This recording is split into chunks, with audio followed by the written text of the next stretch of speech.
નમસ્કાર,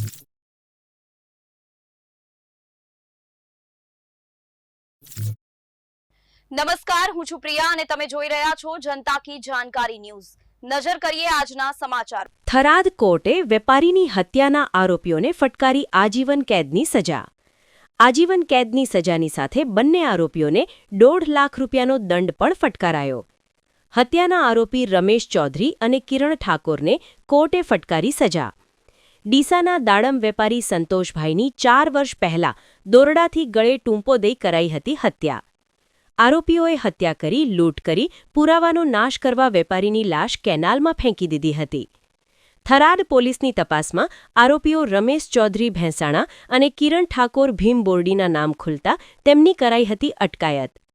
નામદાર additional session court થરાદમાં case ચાલી જતા ન્યાયાધીશે બંને આરોપીઓને આજીવન કેદની સજા ફટકારી। કોર્ટે દંડની રકમમાંથી 2 લાખ રૂપિયા મૃતક વેપારીની પત્નીને આપવાનો કર્યો હુકમ।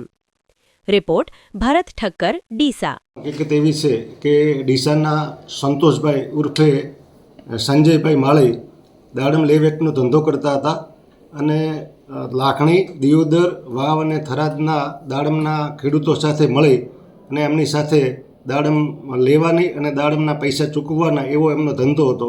બનાવના દિવસે ડીસાથી 30 લાખ રૂપિયા લઈ અને દાડમ લેવા માટે અને ખેડૂતોને પૈસા ચૂકવવા માટે નીકળેલા અને આ બંને જે આરોપી રમેશ નાનજી અને કિરણકુમાર ઠાકોર એ એમની સાથે કામ કરતા હતા। એટલે એમને આ બાબતનો બધો ખ્યાલ હતો કે ક્યારે આવે છે, કેટલા પૈસા લઈને નીકળે છે અને ક્યારે નીકળવાના છે, એ બધી એમને ખ્યાલ હતો।